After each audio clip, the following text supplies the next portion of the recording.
On September 11th, 2001, 2,996 people were killed as two planes crashed into the Twin Towers in New York. One crashed into the Pentagon and a third crashing into a field in Pennsylvania.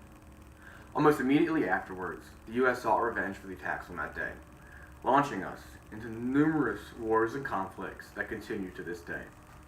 During this time, we have lost 6,945 servicemen and women and DoD employees, and 34,644 have been wounded in action.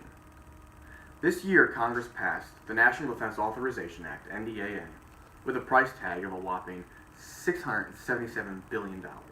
Now, it's imperative that the horrific actions done against this nation on 9/11 never happen again. But I ask you, 16 years later and counting, is our continued action in the Middle East actually making us safer? And the things that we have given up and sacrificed, has that cost been worth it? If you keep up with current events, you are sure to have heard about the numerous issues revolving around veteran health care, the lack of care at the VA, veteran suicide rates, PTSD, and the aforementioned increasing KIA numbers. The continued wars are creating a generation of broken down vets who will never fully recover. What's so unique, though, about these wars is the sheer length of them, 16 years and counting. We fought and destroyed the Nazis and Japanese empires in just 6 years. For many of today's soldiers and Marines, war and combat deployments are all they know and all they've done for most of their careers. We have been there so long that it'll be possible that a person could have been born after the 9/11 attacks, join the services next year, and get deployed and fight in a conflict that is supposedly still going on because of an attack he wasn't even alive for.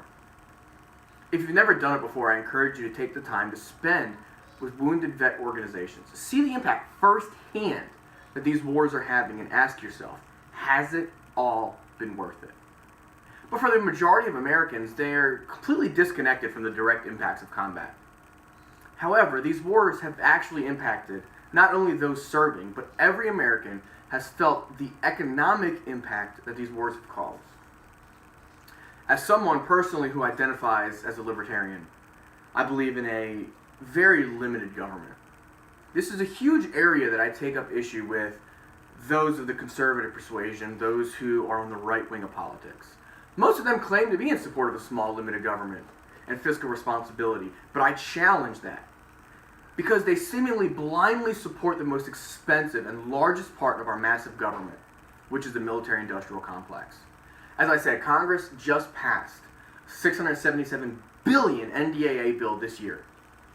Now, depending on who you ask, you get vastly different answers, but the Pentagon estimated that since 9/11, taxpayers have spent $1.5 trillion on conflicts, but that is just what the Pentagon has spent.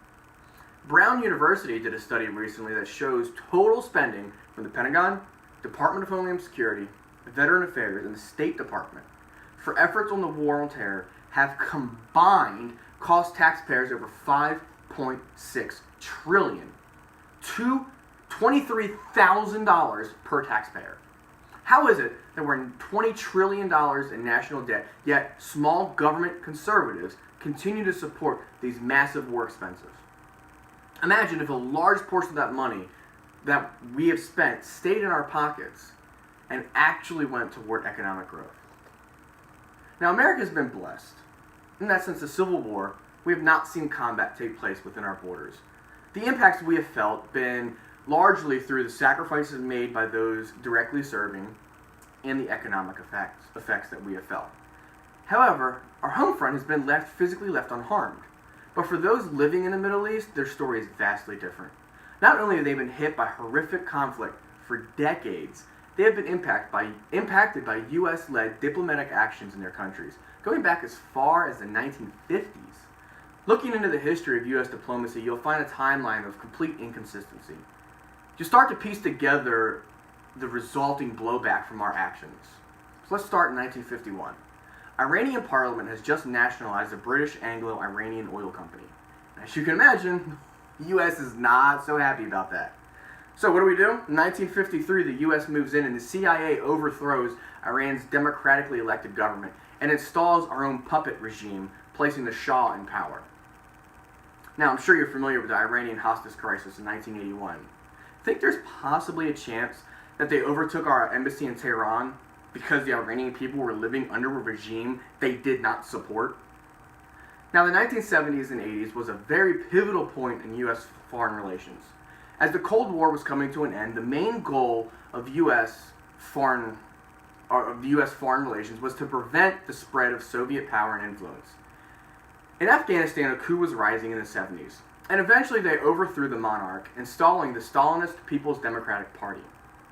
Although it may seem that the government of Afghanistan is none of the U.S. business, we had to intervene because of communism and reasons and stuff. So the new government in Afghanistan they weren't necessarily supported by everyone in the country and in the region around Afghanistan. And tensions were very high in the country as they were leading towards civil war. The Mujahideen, or freedom fighters, were one of the biggest foes against the new Afghan government. And to stop them, the Soviets sent in troops to prop up the new Afghan government. Of course, the U.S. could not allow this. So we load up the freedom fighters with money and weapons, and the CIA sets up these training camps through Afghanistan. Now, remember these training camps because they come into play in about 20 years or so.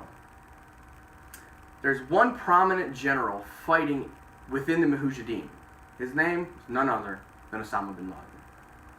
As the Cold War nears its end and the Soviet Union begins to completely fail, they draw out of Afghanistan, spending massive loads of money they didn't have.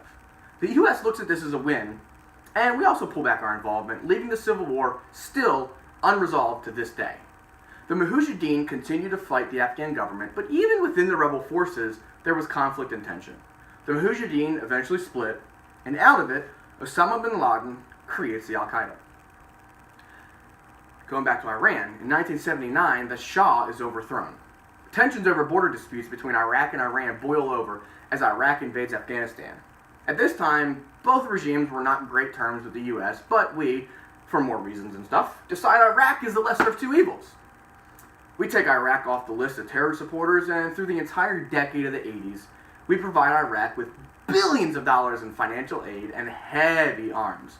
Remember those arms? They come into play in about 20 years or so. Then, the tables turn in 91. Our buddies in Iraq invade Kuwait, and just like that, Iraq is now public enemy number one. The U.S. launches a full-scale invasion, pushing back Iraq. Now the 1980s come up. It's a decade of built-up tension in the Middle East. Not going to say the U.S. was 100% responsible for what happened on 9/11. But you cannot deny that the decades of our involvement in the Middle East at least did not contribute to the hate those in the Middle East felt toward us. So on 9/11, the unthinkable happens. Al-Qaeda orchestrates an attack on U.S. soil. We retaliate by invading Iraq! We also simultaneously invade Afghanistan and fight Al-Qaeda as we fight to overthrow Saddam in Iraq. Now think of those WMDs we found in Iraq. The same weapons they used against the 1980s, the mustard gas. But we ignored it in the 80s, and now here we are 20 years later fighting our own weapons that we gave to Iraq in the 80s. In Afghanistan, remember through the first decade of the 2000s, you would constantly hear on the news about victories U.S. armed forces had as we were bombing all these terror training camps we were finding. Remember the CIA training camps we set up during the Afghan Civil War? Yep, same training camps we later bombed. This has been a common thread throughout U.S. foreign intervention. One decade we'll support one regime, then the next we're fighting against our own weapons and our own money. May 2nd, 2011, I was on deployment. I was stationed on an aircraft carrier, the USS Carl Vinson. May 2nd was a very special day for us. Our time in the 5th Fleet was over. The day prior, our relief had arrived in the area, and they took over duties. May 2nd, we were starting our journey back home. However, we were told there was one more mission we had to fly that morning. You see, that night, U.S. Navy SEALs killed Osama bin Laden. We knew he was dead on the morning of May 2nd, but we didn't know exactly what was going on. We didn't know what this highly secretive mission was that we had to fly that morning. But later that night, we found out. Our ship had buried Osama bin Laden at sea. For many of us, this was a very special event. The death of bin Laden had left us hopeful that maybe there was a light at the end of the tunnel within our involvement in the Middle East. Deployment schedules were rough, not only for boots on the ground, but it was rough for us naval forces, providing support for those ground troops. For us on board during that deployment, it was special that the end of this conflict would be highlighted on our ship. However, sadly, this didn't come true. Conflict continues to this day and has spread to places like Libya and Syria. We're not solving any problems in the Middle East. All we're doing is creating instability and throwing fuel on a fire. They are literally selling human beings in Libya right now into slavery, a country we destabilized. We've got to learn from our past mistakes. We have got to stop this trend of building up regimes, then tearing down the same regimes and creating all this instability. We are creating scenarios for terrorism to grow. We are not making us more safe.